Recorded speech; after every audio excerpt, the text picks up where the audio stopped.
Paralelamente a las religiones oficiales, siempre han existido organizaciones esotéricas que se han consagrado a perpetuar su propia herencia espiritual a través de las épocas. Entre estas organizaciones figura la Orden de la Rosacruz, cuya existencia fue hecha pública en el siglo XVII, pero cuyos orígenes son aún mucho más antiguos.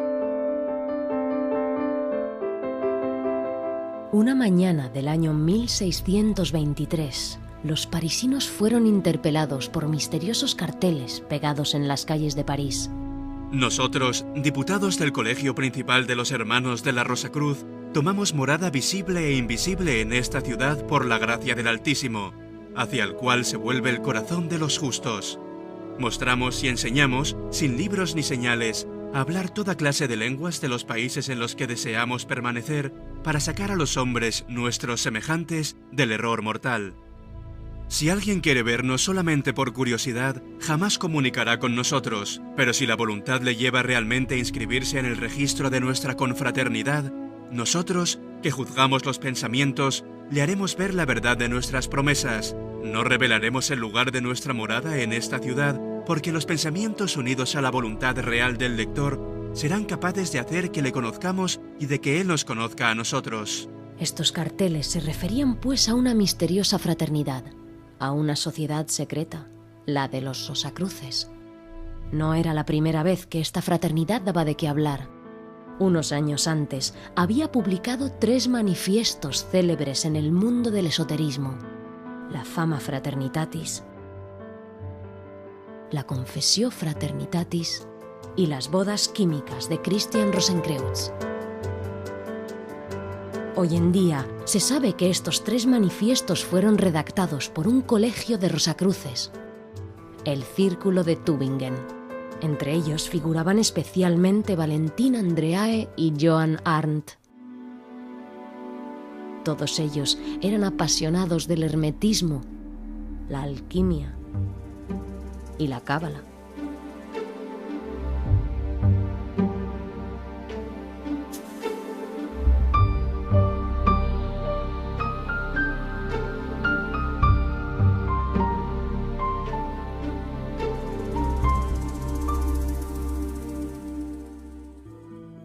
Publicada en 1614, la Fama Fraternitatis se dirige a los responsables políticos y religiosos, así como a los científicos de la época, aunque estableciendo una constatación más bien negativa de la situación general en Europa, revela la existencia de la Orden de la Rosacruz a través de la historia alegórica de Christian Rosenkreutz, desde el periplo que le llevó a recorrer el mundo antes de fundar la Fraternidad Rosacruz hasta el descubrimiento de su tumba.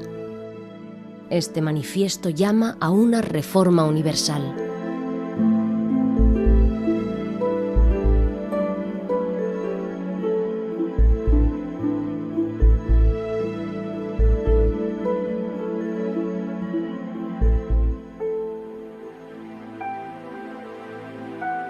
La Confessio Fraternitatis fue publicada en 1615.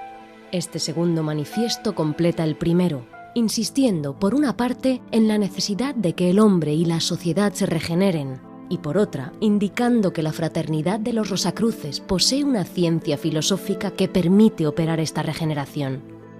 Se dirige ante todo a los buscadores deseosos de participar en los trabajos de la orden y de obrar por la felicidad de la humanidad. El aspecto profético de este texto intrigó mucho a los eruditos de la época. Publicada en 1616, Las bodas químicas de Christian Rosenkreutz, en un estilo bastante diferente de los 2 primeros manifiestos, relata un periplo iniciático que representa la búsqueda de la iluminación. Este periplo de 7 días se desarrolla en gran parte en un misterioso castillo, donde deben celebrarse las bodas de un rey y una reina.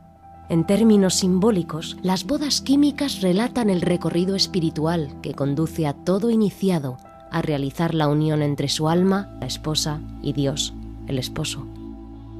Como han puesto de relieve historiadores, pensadores y filósofos, la publicación de los 3 manifiestos rosacruces no fue ni anodina ni inoportuna. Se produjo en una época en la que Europa atravesaba una crisis existencial muy importante, Estaba dividida políticamente y se desgarraba en conflictos de intereses económicos.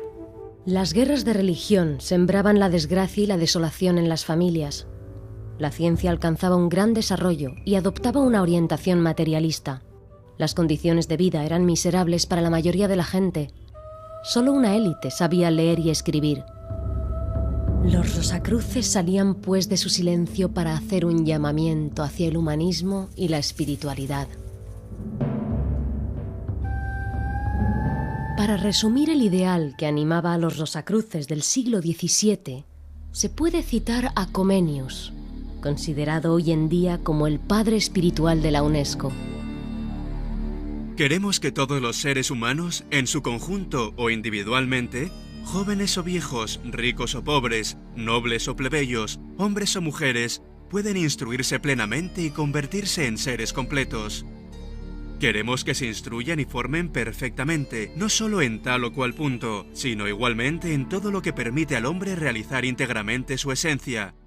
Aprender a conocer la verdad, a no ser engañado con falsos pretextos, a amar el bien y a no ser seducido por el mal, a hacer lo que se debe hacer y a guardarse lo que hay que evitar, a hablar sabiamente de todo con todo el mundo. Por último, a tratar siempre las cosas, a los hombres y a Dios, con prudencia y no a la ligera, y a no apartarse jamás de su meta, la felicidad. Si bien es un hecho que los orígenes históricos de la Rosacruz se sitúan en el siglo XVII, su herencia tradicional parece mucho más antigua. Algunos historiadores del esoterismo lo hacen remontar al antiguo Egipto, a la época de Amenhotep IV, más conocido bajo el nombre de Akenatón, que fue el primero en instaurar el monoteísmo en Egipto.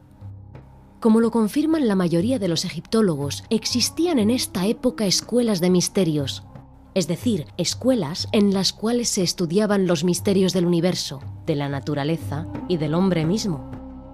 Este estudio dio origen a una gnosis, un conocimiento secreto que se habría perpetuado a través de los siglos. De Egipto, la antigua sabiduría habría pasado a la Grecia antigua por intermedio de los pitagóricos, después a la antigua Roma a través de los neoplatónicos. Los alquimistas de la Edad Media la habrían heredado y la habrían transmitido finalmente a los Rosacruces del siglo XVII. En uno de sus libros, Michael Mayer, que formaba parte de la fraternidad Rosacruz de la época, escribió además: Nuestros orígenes son egipcios, brahmánicos, procedentes de los misterios de Eleusis y de Samotracia, de los magos de Persia, de los pitagóricos y de los árabes.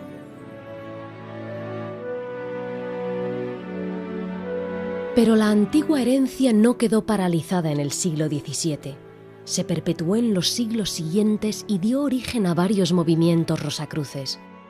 En el siglo XVIII, el más importante fue conocido bajo el nombre de Orden de la Rosacruz de Oro del Antiguo Sistema, que contó con miembros ilustres, entre ellos el príncipe Federico Guillermo y el duque Ferdinand de Brunswick, a los que se debe la publicación del libro Símbolos secretos de los Rosacruces de los siglos XVI y XVII. Este movimiento Rosacruz se interesaba sobre todo en la alquimia y en el hermetismo.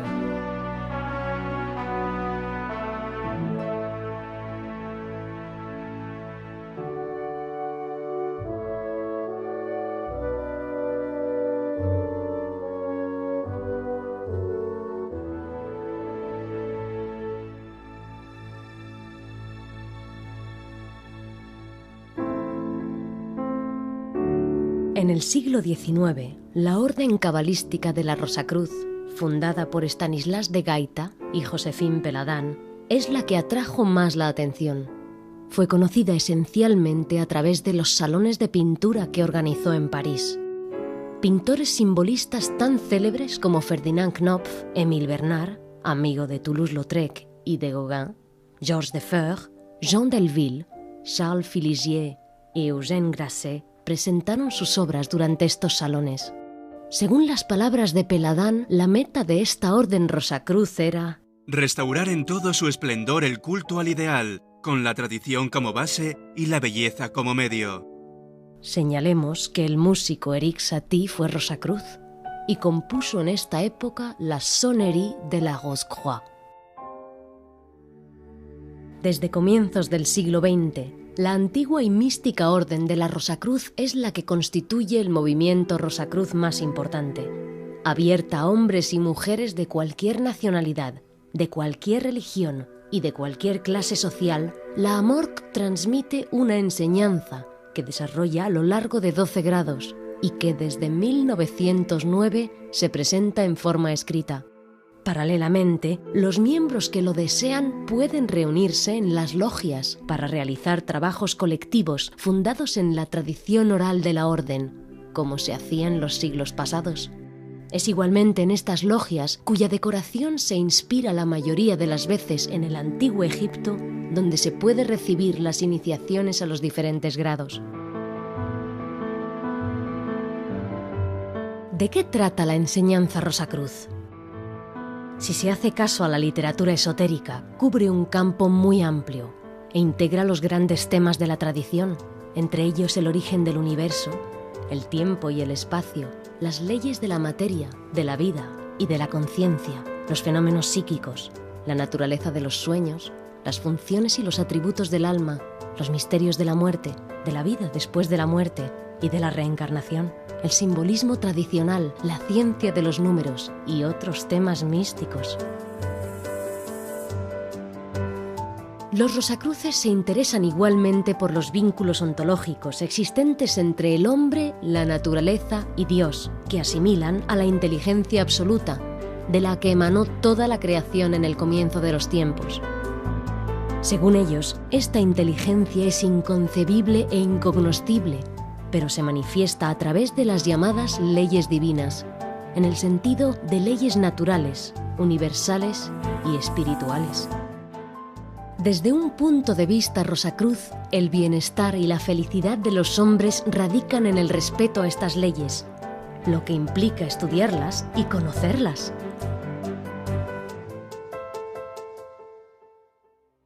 Paralelamente a la enseñanza que le es propia, la Orden de la Rosacruz preconiza una filosofía fundada en la alquimia espiritual. Esta no consiste en transformar los metales viles en oro, como lo hacían los alquimistas de antaño, sino en transmutar los defectos de la naturaleza humana en sus cualidades opuestas: el orgullo en humildad, el egoísmo en generosidad, la intolerancia en benevolencia, etc. Como aplicación de este principio, los Rosacruces trabajan en su perfeccionamiento y se esfuerzan por ser mejores en su comportamiento. De aquí el simbolismo tradicional del caballero Rosacruz. De manera general, piensan que si existe el mal en la tierra, es porque los hombres se complacen en sus debilidades y no aspiran suficientemente al bien. El humanismo Rosacruz consiste, pues, en mejorar el mundo, mejorándose a sí mismo. Preocupados por la marcha del mundo y deseosos de contribuir a su evolución, la AMORC publicó en marzo de 2001 un cuarto manifiesto: La Posició Fraternitatis Rosae Crucis. Mientras que los 3 manifiestos aparecidos en el siglo XVII se dirigían más bien a la élite intelectual, este está destinado a un público más amplio. De manera general, constata la situación de la humanidad, situación que los Rosacruces consideran muy preocupante. Piensan, en efecto, que el mundo se ha vuelto demasiado individualista y demasiado materialista, lo que explicaría la crisis a la que está confrontado en numerosos campos. Para remediar esta crisis, hacen pues un llamamiento a un mayor humanismo y espiritualidad, condición indispensable, según ellos, para que la tierra sea un lugar de paz, de armonía y de fraternidad.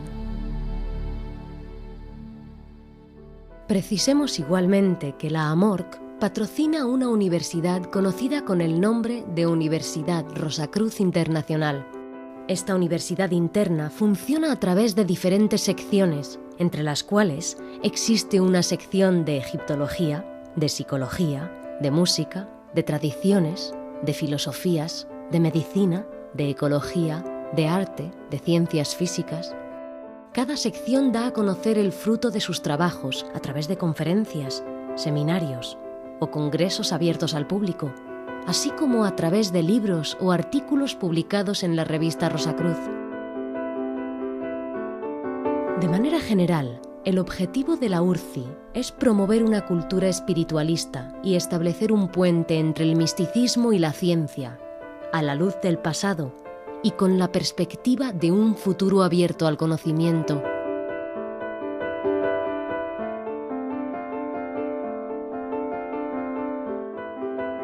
¿Quién, pues, ha unido la rosa a la cruz? Escribió Goethe. Nadie lo sabe. La cruz fue empleada con fines diversos en gran número de culturas y tradiciones, desde la más remota antigüedad.